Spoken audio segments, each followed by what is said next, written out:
भगवते वासुदेवाय। ओम नमो भगवते वासुदेवाय। ओम नमो भगवते वासुदेवाय।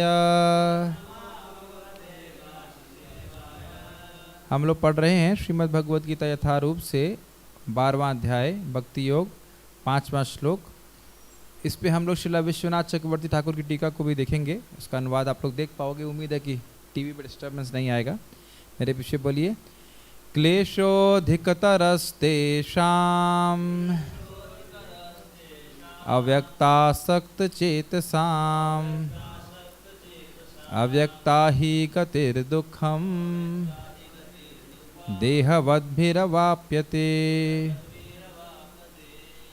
जिन लोगों के मन परमेश्वर के अव्यक्त निराकार स्वरूप के प्रति आसक्त हैं, उनके लिए प्रगति कर पाना अत्यंत कष्टप्रद है। देहधारियों के लिए इस क्षेत्र में प्रगति कर पाना सदैव दुष्कर होता है। तो एक बात यह है कि निराकार के प्रति आसक्त क्यों हैं? क्योंकि भगवान की सेवा के बारे में नहीं जानते हैं। और प्रगति कर पाना क्यों कठिन है, उसको हम चर्चा करेंगे। और एक अमेजिंग बात भगवान बोल रहे हैं, सदैव ही दुष्कर होता है। ऐसा नहीं है कि पहले ज़माने में होता होगा और अब नहीं होता होगा, हमेशा ही दुष्कर होता है। उसकी चर्चा हम लोग करेंगे। तात्पर्य, आध्यात्मवादियों का समूह जो परमेश्वर के अचिंत्य अव्यक्त निराकार स्वरूप के पथ का अनुसरण करता है, ज्ञान योगी कहलाता है।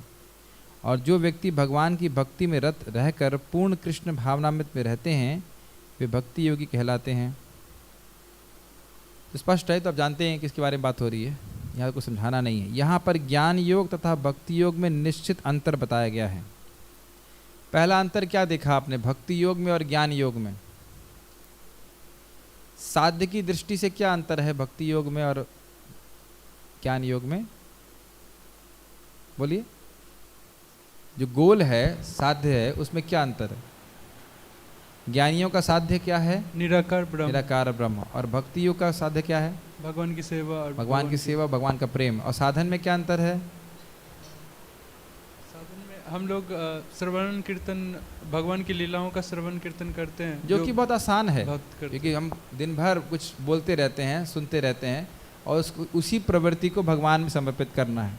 और इनका साधन क्या है? इंद्रियों को रोकना, इंद्रियों की सारी बाह्य वृत्ति से रोकना, अपने मन को अंदर केंद्रित करना और ब्रह्म का साक्षात्कार करने का प्रयास करना, जो कि बहुत मुश्किल है। यहाँ पर ज्ञान, हाँ ठीक है, इसलिए अंतर आप देख लीजिएगा। साध्य और साधन दोनों की दृष्टि से अंतर है। ज्ञान योग का पथ यद्यपि मनुष्य को उसी लक्ष्य तक पहुँचाता है, किंतु है अत्यंत कष्टकारक। क्या ज्ञान योग व्यक्ति को भगवान के धाम तक पहुँचाएगा? पार्थ प्रभु, कहाँ पहुँचाएगा? निराकार ब्रह्म तक। तो जब यहाँ क्यों बोल रहे हैं कि वहीं तक पहुँचाएगा, उसी लक्ष्य तक पहुँचाएगा? नहीं, दोनों ट्रांसेंडेंटल है, तीनों मोड से। यस, दोनों ही दिव्य स्थिति हैं। निराकार ब्रह्म भी दिव्य स्थिति है और भगवान से ही आश्रित है, भगवान से संबंधित है। इसलिए ये कहा जाता है कि वो भी भगवान तक पहुँचना है। लेकिन जैसे उदाहरण दिया जाता है कि कोई व्यक्ति किसी बंगले में गया है, तो बंगले की गार्डन तक आया है, बंगले की 4 दीवारी तक आ गया, तो अब कह सकते हो बंगले तक पहुंच गया। और वो कोई इसकी गेट खोल करके अंदर चला जाए तो और पहुंच गया। लेकिन अंदर जाकर मालिक से मित्रता करे, बातचीत करे, तो और गहरी पहुंच है उस बंगले में। तो उसी प्रकार से अंतर है सब में। जबकि भक्ति योग भगवान की प्रत्यक्ष सेवा होने के कारण सुगम है और देहधारी के लिए स्वाभाविक भी है। इसका सबको समझाने का प्रयास करें। भक्ति योग देहधारी के लिए स्वाभाविक क्यों है और सुगम क्यों है? ओके, पार्थ प्रभु बताएंगे। यस, जीवात्मा का नित्य इससे स्वरूप है ये भगवान की ये सेवा बहुत अच्छी बात है। नित्य स्वरूप है कृष्ण की सेवा करना। और दूसरा है कि जीवात्मा हमेशा क्रियाशील रहता है। तो क्रियाओं को बंद करने के लिए नहीं बोला जा रहा है, क्रियाओं को केवल कृष्ण की तरफ उन्मुख करने के लिए बोला जा रहा है। इसको आचार्य भी समझाएंगे, आगे देखिएगा आप। जीव अनादि काल से देहधारी है। सैद्धांतिक रूप से उसके लिए यह समझ पाना अत्यंत कठिन है कि वह शरीर नहीं है। ये समझ रहे हैं इसका अर्थ? कंडीशन सोल मतलब कंडीशन हो गई, हमारी कंडीशनिंग हो गई है, हमारी बीमारी हो गई कि हम अपने आप को शरीर मानते ही हैं। कितना भी बोला जाए कि हम शरीर नहीं है, शरीर नहीं है, लेकिन मन मानने को तैयार नहीं कि आप शरीर नहीं है। स्पेशली जब आपको भूख लगती है तब हम लोग शरीर हो जाते हैं कि नहीं हो जाते। प्रसाद पाने के बाद यदि आप क्लास देंगे तो आप कहेंगे हाँ हम लोग शरीर नहीं हैं, और प्रसाद लेने से पहले अगर बोलेंगे नहीं नहीं हम लोग शरीर हैं, शरीर हैं, पहले इसको ठीक कर लेते हैं उसके बाद हम आगे कुछ करेंगे। या बीमार हो जाते हैं तो हम लोग प्रभावित हो जाते हैं। तो इसलिए शरीर को बहुत कष्ट देने वाला प्रयास या ऐसा कुछ प्रयास जिसमें आपको इंद्रियों से विपरीत चलना हो, ये बहुत मुश्किल होता है। अतएव भक्ति योगी कृष्ण के विग्रह को पूज्य मानता है, क्योंकि उसके मन में कोई शारीरिक बोध रहता है जिसे इस रूप में प्रयुक्त किया जा सकता है। ध्यान देना चाहिए कि विग्रह की सेवा करना मात्र इस सुविधा का उपयोग मात्र नहीं है। अर्थात कोई व्यक्ति भक्ति योग कर रहा है, जब विग्रह को सेवा करता है तो वो साक्षात कृष्ण की सेवा करता है, केवल उसको इसका अनुभव करना मात्र है, और वो प्रेमावस्था में प्राप्त होता है।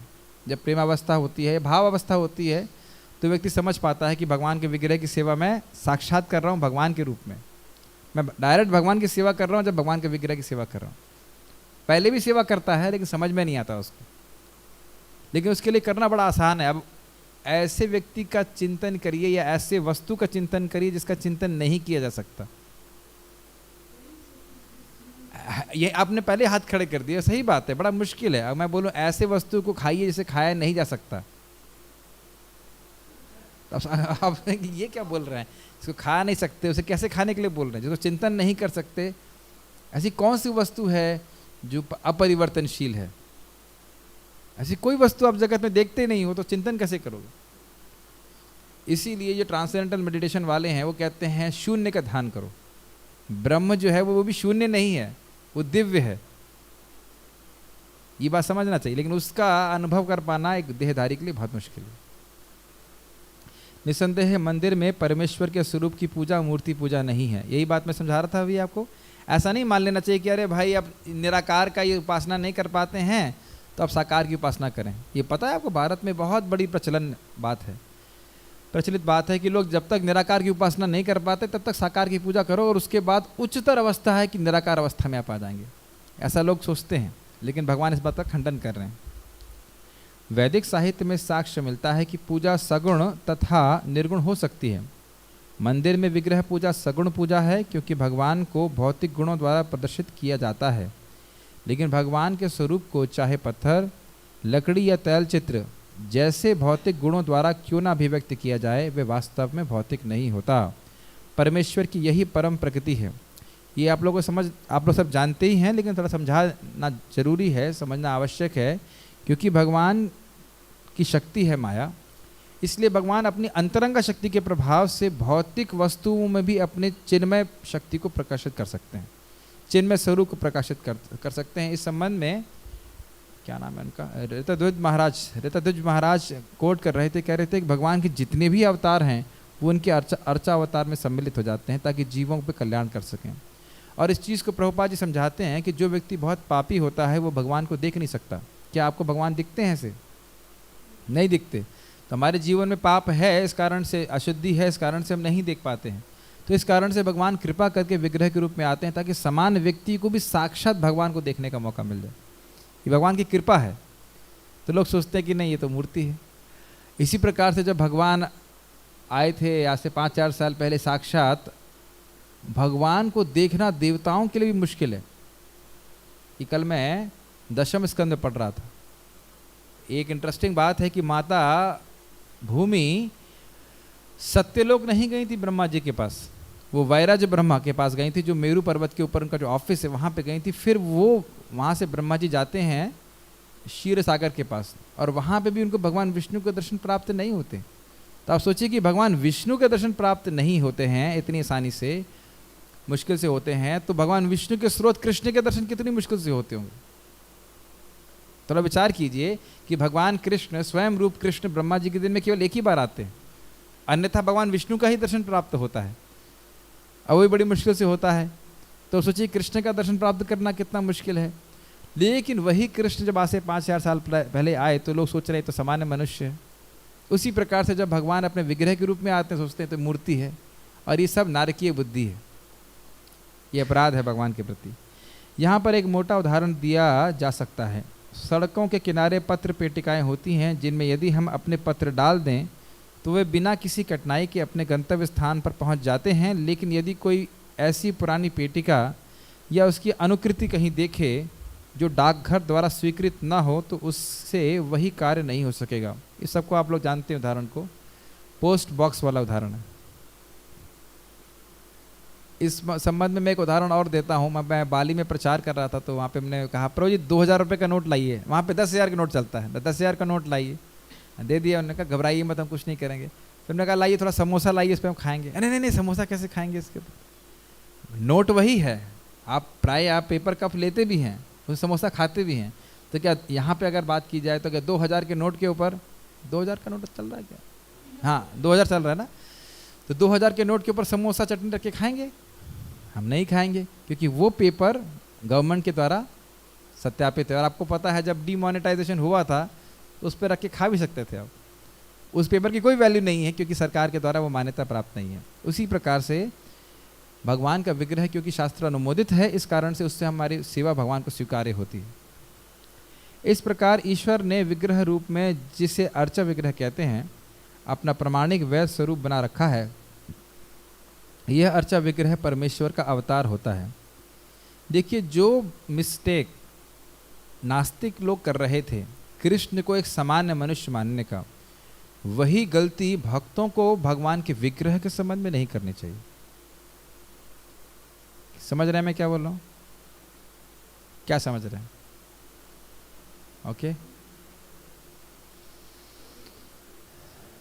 विग्रह को कोई पत्थर का मूर्ति या Yes. धातु का वो नहीं समझना चाहिए। भक्तों को बहुत सतर्क करना चाहिए और इसके द्वारा हम बहुत सारे अपराधों से बच सकते हैं। भगवान को अर्पित फूल पे पाँव नहीं रखना चाहिए, प्रयास करना चाहिए कि ना पाँव रखा जाए। जो भी भगवान के संबंधित वस्तु है उनको सम्मान देना चाहिए। ये हमारे लिए अभ्यास की भी बहुत आवश्यक है। वही गलती हम ना करें जो नास्तिक लोग 5000 साल पहले कर रहे थे, उसके बाद भी करते हुए आए थे। ये पढ़ लिया नाम ने। यह अर्चा विग्रह परमेश्वर का अवतार होता है। ईश्वर इसी स्वरूप के माध्यम से सेवा स्वीकार करते हैं। और ये ध्यान देना चाहिए कि पृथ्वी पे ही नहीं, 5वें स्कंद में आप पढ़ते हो, विभिन्न द्वीपों में भी भगवान विग्रह के रूप में है और अपनी सेवा स्वीकार करते हैं। भगवान सर्वशक्तिमान है, अतएव वे अर्चा विग्रह रूपी अपने अवतार से भक्त की सेवाएं स्वीकार कर सकते हैं, जिससे बद्ध जीवन वाले मनुष्य को सुविधा हो। समझा दिया मैंने, इसको समझाने की जरूरत नहीं है। इस प्रकार भक्त को भगवान के पास सीधे और तुरंत ही पहुंचने में कोई कठिनाई नहीं होती, लेकिन जो लोग आध्यात्मिक साक्षात्कार के लिए निराकार विधि का अनुसरण करते हैं उनके लिए मार्ग कठिन है। सीधे कैसे समझ पाता है भक्त? भगवान को सीधे कैसे प्राप्त कर लेता है? क्या सरलता है? इंद्रियों का उपयोग, इंद्रियों के द्वारा भक्ति करेंगे और भगवान को प्राप्त कर रहे हैं, प्यूरिफाई होके। यस, भगवान को देखने के लिए कितनी मेहनत करनी पड़ेगी उन लोगों को। और भगवान को पहले दिन से ही भक्त देखने लगता है विग्रह के रूप में। बहुत सिंपल है। और उनको माला पहना सकते हैं और अन्य सेवाएं कर सकते हैं, जिनकी महिमा आगे के श्लोकों में वर्णन किया जाएगा। कैसे भगवान के लिए किए गए कर्म भगवान का धाम दिलाने के योग्यता जीव को दे देते हैं। ठीक है, तो अब इन लोगों को क्या करना होता है जरा देख लीजिएगा। उन्हें उपनिषदों, यानी कि जो निराकारवादी हैं उनके लिए, उन्हें उपनिषदों जैसे वैदिक साहित्य के माध्यम से अव्यक्त स्वरूप को समझना होता है। उन्हें भाषा सीखनी होती है, इंद्रियातीत अनुभूतियों को समझना होता है। जो इंद्रियों के परे वस्तु है, जो जिसको आप आँख से देख नहीं सकते, कान से सुन नहीं सकते, नाक से सूंघ नहीं सकते, चख नहीं सकते, ऐसी अनुभूति को आपको अनुभूत करना है। कितना मुश्किल है ना। भाषा ही नहीं समझ में आ रही कि मैं करना क्या है। और इन समस्त विधियों को ध्यान रखना होता है। यह सब एक सामान्य व्यक्ति के लिए सुगम नहीं है। कृष्ण भावनामृत में भक्तिरत मनुष्य मात्र गुरु के प्रदर्शन द्वारा, मात्र अर्चा विग्रह के नियमित नमस्कार द्वारा, मात्र भगवान की महिमा के श्रवण द्वारा तथा मात्र भगवान पर चढ़ाए गए उच्चिष्ट भोजन को खाने से भगवान को सरलता से समझ लेता है। कोई श्लोक याद आ रहा है आपको इस संबंध में? मन्मना भव मद भक्तो मद याजी माम नमस्करु माम एवश युक्त एवं आत्माना मत परायण। और अतः श्री कृष्ण नामादि न भवेद ग्राह्यमिंद्रिये शिवोन्मुखे ही जीवादौ स्वयमेव स्फुरत अधः। आप भगवान को भौतिक इंद्रियों से नहीं समझ सकते हो, लेकिन जब जीव को भगवान की सेवा में लगाओगे, जीव नहीं जीभ को लगाओगे भगवान की सेवा में, भगवान स्वयं अपने आप को प्रकट कर देते हैं। ठीक है, इसमें तनिक भी संदेह नहीं कि निर्विशेषवादी व्यर्थ ही कष्टकारक पथ को ग्रहण करते हैं, जिसमें अंततः परम सत्य का साक्षात्कार संदिग्ध बना रहता है। क्यों संदिग्ध बना रहता है, उसकी चर्चा हम आगे करेंगे।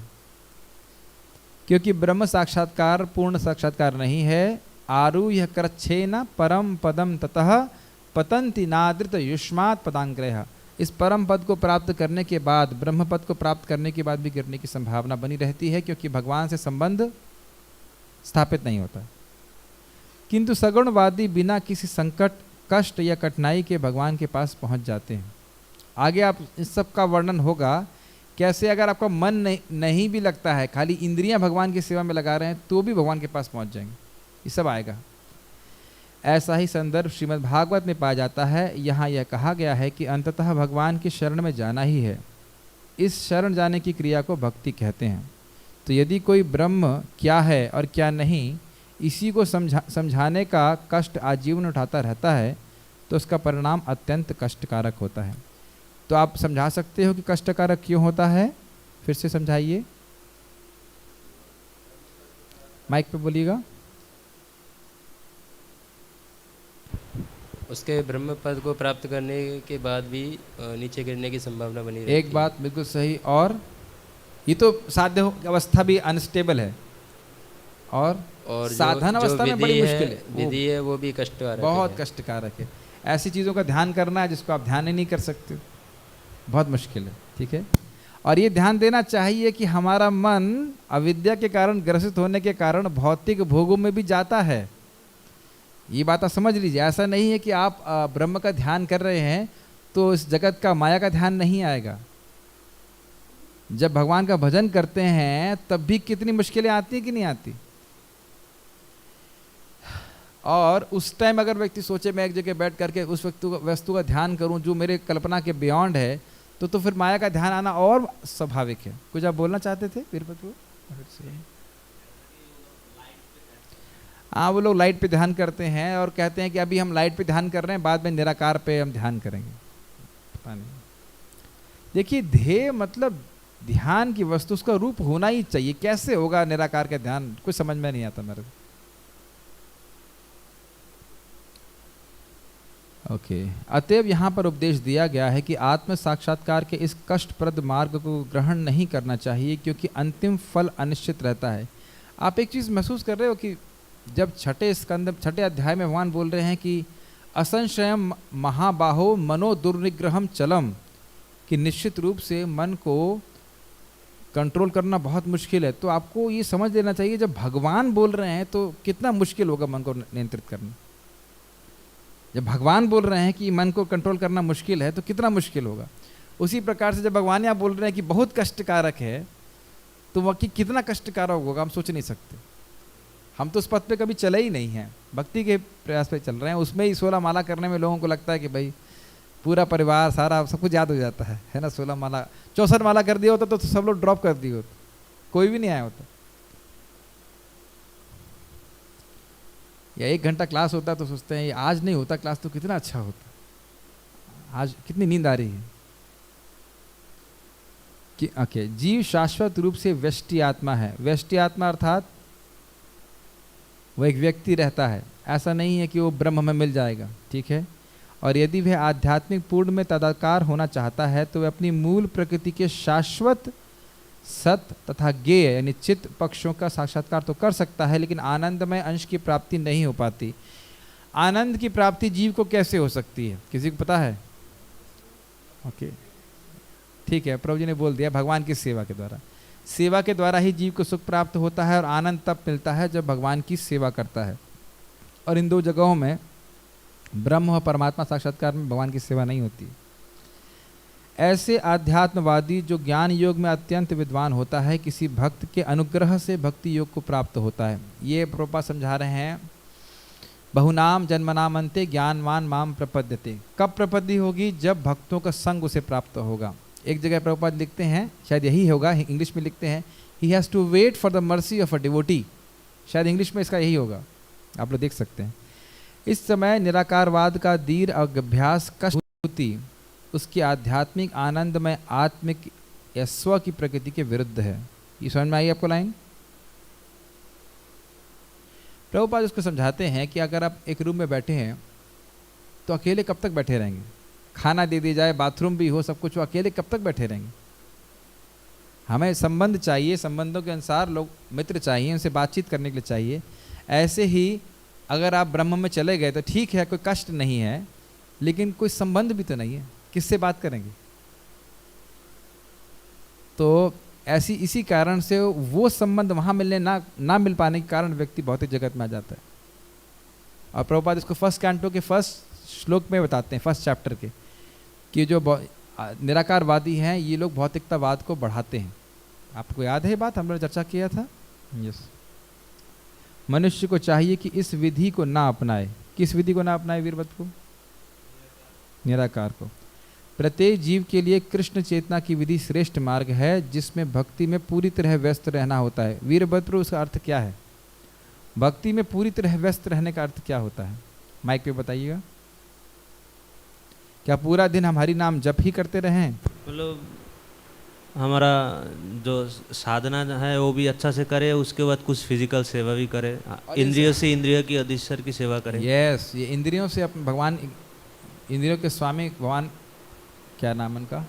ऋषिकेश की सेवा, कृष्ण की सेवनम भक्ति। यस, करना है।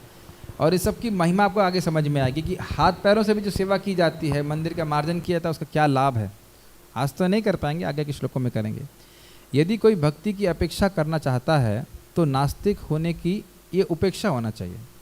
यदि कोई भक्ति की उपेक्षा करना चाहता है तो नास्तिक होने का संकट रहता है।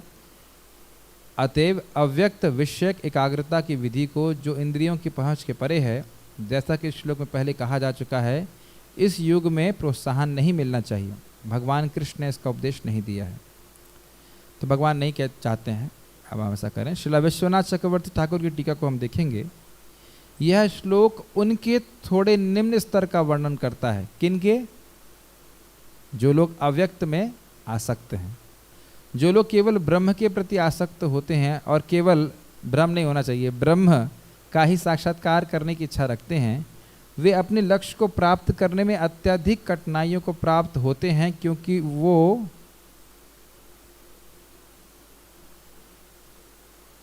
प्राप्त होते हैं। उसके बाद एक्चुअली फुल स्टॉप आना चाहिए, मिस्टेक है इसमें। ये वस्तु नहीं होना चाहिए, वस्तु होना चाहिए, क्योंकि जो वस्तु गुणहीन है उसका प्रकटीकरण किस साधन से संभव है? आप समझ में आ रहे हैं डिफिकल्टी क्या है? वो निर्गुण ब्रह्म का ध्यान करना चाहते हैं जो गुणों से हीन है, तो उसका प्रकटीकरण उनकी चेतना में कैसे होगा? निर्गुण ब्रह्म का बहुत मुश्किल है। तो समझ में आ गई बात आपको? क्यों मुश्किल है वीरभद्र प्रभु? माइक आपके पास है।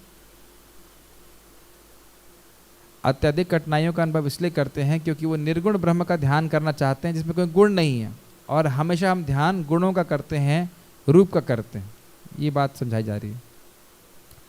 देहधारी जीवों के द्वारा इस लक्ष्य को बहुत ही कष्ट अनुभव करके प्राप्त किया जाता है। तो इसको बात हम लोग पहले चर्चा कर चुके हैं।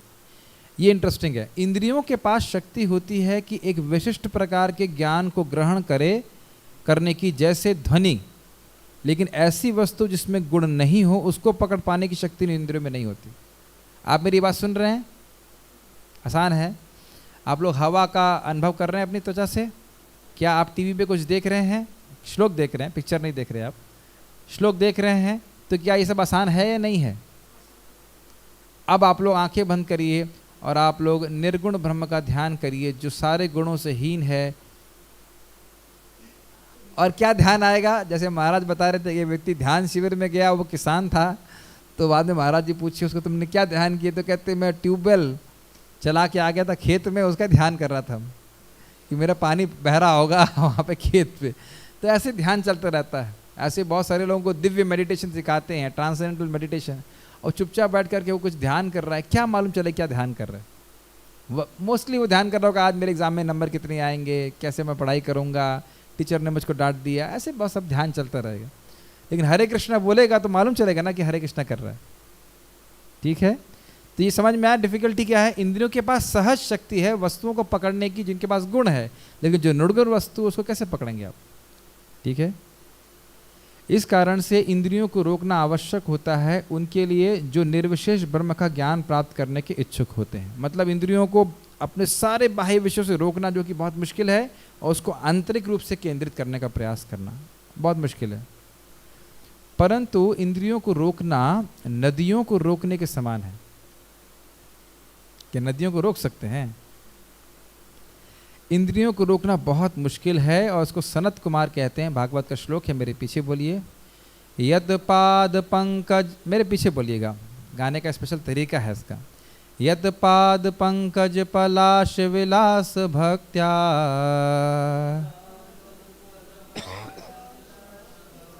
कर्माशयं ग्रथितमुद्ग्रथयन्ति सन्तः तद्वन्न रिक्तमतयो यतयोऽपि रुद्धा स्रोतो गणास्तमरणं भज वासुदेवम्।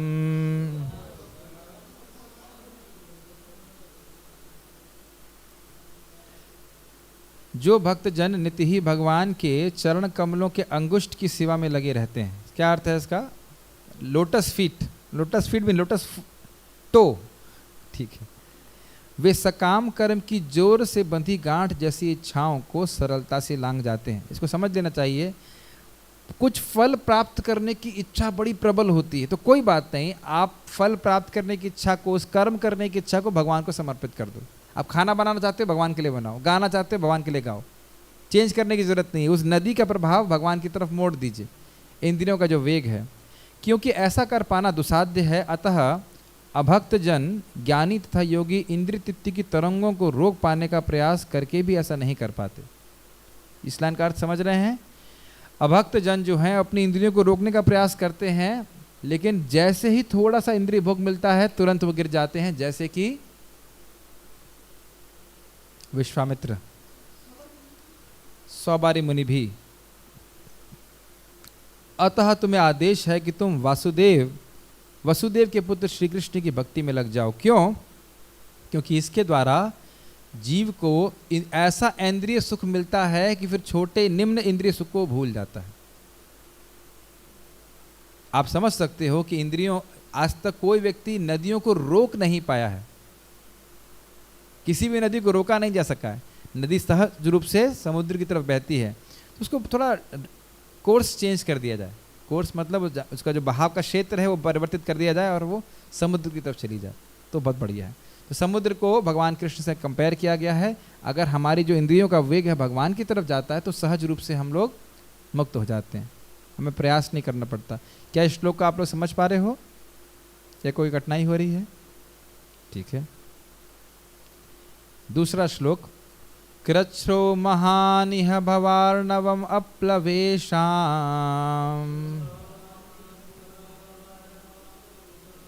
षड्वर्ग नक्रम सुखे न तितिर्षन्ति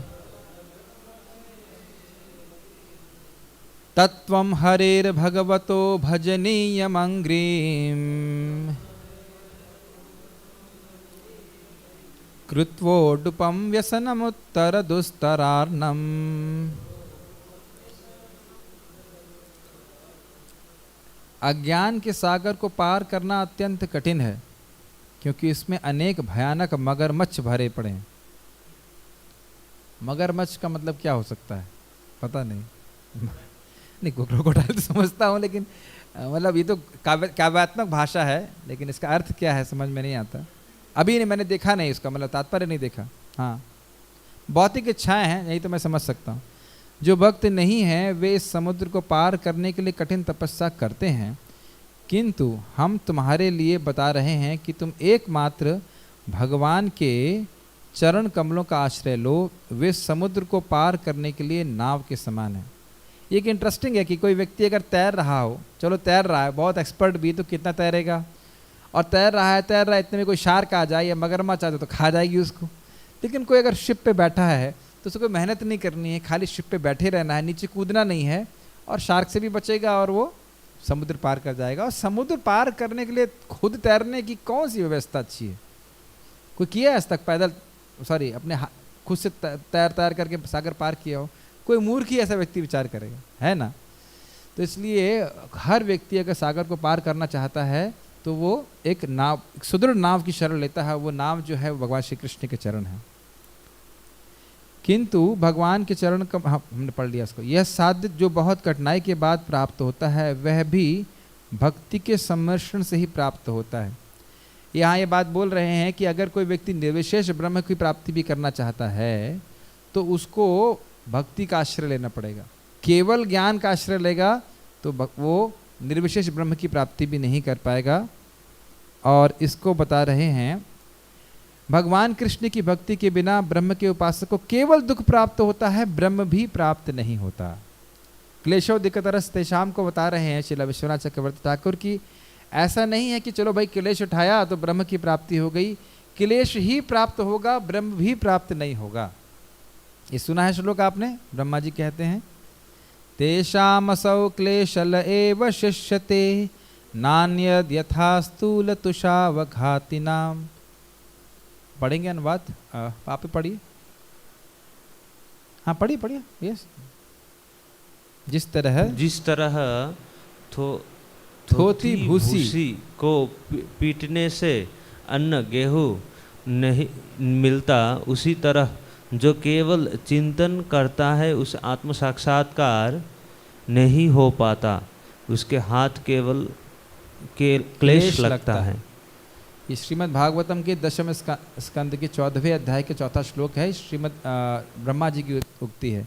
तो यहाँ पे एक बात ये है कि भगवान, अब आप कंपैरिजन देख लीजिए, आचार्य क्या बोल रहे हैं कि एक भगवान के चरण कमलों का आश्रय लेना बहुत अच्छा साधन है, बहुत आसान है, और ये निश्चित रूप से सारे दुखों से निवृत्ति कर देगा, सारे क्लेशों से रहित है और आपको साध्य की प्राप्ति कराएगा।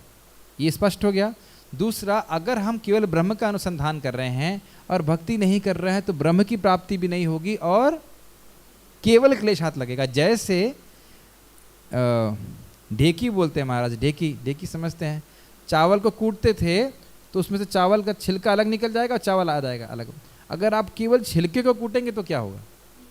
कुछ भी नहीं निकलेगा, केवल पसीना होगा। तो इसी प्रकार से अगर व्यक्ति केवल ब्रह्म अनुसंधान करता है और भगवान की भक्ति नहीं करता है तो उसे केवल क्लेश मिलेगा। ठीक है? तो ये बुद्धिमान व्यक्ति ऐसा नहीं करते हैं, भगवान की भक्ति करते हैं। कोई प्रश्न है या जिज्ञासा है? ओके, कुछ बोलना चाहते हैं? यस। वो जो हम लोग कह रहे हैं कि इंद्रियां हैं वो भगवान को, मतलब भगवान के जो बिगड़े हैं उनको देख पा रहे हैं। हाँ। मगर वो इंद्रियां अपने गुण से तो नहीं देख पा रहे हैं, वो तो भगवान की कृपा के कारण देख पा रहे हैं, क्योंकि इंद्रियां मटेरियल है भगवान की। वो इंद्रियां मटेरियल हैं, लेकिन ये भी ध्यान देना चाहिए, matter engage in Krishna service becomes regains spiritual quality. जैसे ही अपनी इंद्रियों को हम भगवान की सेवा में लगाते हैं वो आश्चर्यजनक रूप से स्पिरिचुअल हो जाती है, हमको मालूम नहीं चलता। अन्यथा हरे कृष्ण मंत्र बोलने की शक्ति हमारी इंद्रियों में नहीं है, ये भी महाराज समझाते हैं। कई बार आपने सुना होगा, जैसे ही कोई व्यक्ति हरे कृष्ण बोलना चाहता है तुरंत उसकी, आपको दिखाई नहीं पड़ता है लेकिन उसकी इंद्रियां स्पिरिचुअल हो जाती हैं। और इस चीज़ को 5वें स्कंद में प्रियव्रत महाराज के प्रसंग में बताया जाता है कि एक बार भी जिसने कृष्ण का नाम लिया है, चाहे वो एकदम आउटकास्ट भी क्यों ना हो, बिल्कुल निम्न अछूत जाति का हो, तो भी तुरंत पूरी तरह से शुद्ध हो जाता है, भले ही वो हमें दिखाई नहीं पड़ता। तो उसमें श्रील विश्वनाथ चक्रवर्ती ठाकुर कहते हैं कि भले ही आँखों से आपको दिखाई कुछ ना पड़े, लेकिन हमें शास्त्र के वचन पे स्वीकार करना चाहिए कि एक नाम उच्चारण करने मात्र से उसका शरीर परिवर्तित हो जाता है। बड़ा दिव्य है, बहुत दिव्य है। और 10वें स्कंद में समझाएंगे, कभी भगवान ने चाहा हम चर्चा कर पाए, कि भगवान की कृपा इतनी सूक्ष्म है कि भक्ति भी नहीं समझ पाते। इसीलिए तो महाप्रभु कहते हैं कि एक बार भी किसी ने कृष्ण का नाम लिया है तो श्रेष्ठ सभाकार उसको तुम वैष्णव मानो। हमें दिखता तो नहीं है इस प्रकार से। यस। जैसे हम मंदिर में जाते हैं, माइक पास में लीजिए। मंदिर में जाते हैं तो अलग ही वातावरण में, मतलब यस, ये भी एक अनुभव आप कर सकते हो। यस, कि हम जब कीर्तन में कीर्तन होते हुए देखते हैं, या आप सामान्य मंदिर में भी जाते रहे हो कभी, वहाँ पे भी आपको एक अलग वातावरण महसूस होगा, हुआ करता होगा। जब आप लोग भक्ति नहीं भी थे, ऐसे भी मंदिरों में जाते थे, तो आपको अलग वातावरण, एक शुद्ध वातावरण की अनुभूति होती है। और बहुत बार हमारे मंदिर में लोग आते हैं तो देखते हैं कि ये तो बहुत एनर्जाइज्ड वातावरण है, तो इस प्रकार से अनुभूति होती है। जितनी मात्रा में हम भक्ति में आगे बढ़ेंगे, उस बात की अनुभूति और होने लग जाएगी। लेकिन शुरुआत से ही वो भगवान की ही सेवा कर रहा है। ऐसा नहीं कि पहले मूर्ति की सेवा कर रहा था और बाद में भगवान की सेवा कर रहा है। वो भगवान की ही सेवा कर रहा है, वो समझ नहीं पा रहा है पूरी तरह से, लेकिन गुरु की बात सुन करके श्रद्धा से वो भगवान की सेवा करता है। आगे जाके भगवान की कृपा से उसको उसकी अनुभूति भी होती है कि मैं भगवान की सेवा कर रहा हूँ। जैसे हमारे पार्थ कृष्ण प्रभु चंडीगढ़ के भक्त के बारे में बता रहे थे, अभी बता रहे थे ना पुजारी के बारे में। इन्होंने क्या बता रहे थे, याद है? कुछ बताएंगे? इन्होंने, इनके मित्र हैं पुजारी, वहाँ पे बोला, प्रभु जी आप कभी तो 20 मिनट में आरती खत्म कर देते हो और कभी और देर करते हो। तो उन्होंने बोला, कभी कभी मुझे ऐसी अनुभूति होती है कि, वगैरह का नाम क्या है वहाँ पे, राधा माधव जी साक्षात मेरे सामने खड़े हैं और मेरी पूजा स्वीकार कर रहे हैं। आप सब लोग को अनुभव है कि कभी कभी हरि नाम में बहुत रुचि होती है और कभी कभी लगता है कि अच्छा हुआ 16 ही बोला है, 64 नहीं बोला। तो इस प्रकार की अनुभूति भक्त यानी भगवान इस चीज़ को रिवील करते भक्त के हृदय में, ठीक है। जैसे हम चैतन्य चरितामृत में देखते हैं, महाप्रभु ने एक गोवर्धन शिला दिया था, जो जिसको एक व्यक्ति उनके लोग लेके आए थे, वो रघुनाथ दास गोस्वामी को दिया। तो रघुनाथ दास गोस्वामी जब सेवा करते थे, उसमें लिखा है चैतन्य चरितामृत में, उन्हें साक्षात श्याम सुंदर के दर्शन होते थे उसमें, गोवर्धन शिला में। तो ये सब महाप्रभु, उसमें लिखा है कि भगवान महाप्रभु की कृपा से इस प्रकार की कृपा उनको प्राप्त हो रही थी। तो ये कृपा से सारा कुछ होता है। हम लोग प्रयास कर रहे हैं और इससे भगवान जब प्रसन्न हो जाते हैं तो अपने इस चिन्मय स्वरूप को हमारे हृदय में प्रकट करते हैं। यम श्याम सुंदरम अचिंत गुण स्वरूपम, हृदय में अनुभव कर पाते। ठीक है, और कुछ बोलना चाहते हैं? So shall stop here. Shrimad Bhagavad Gita की जय, श्रील प्रभुपाद की जय।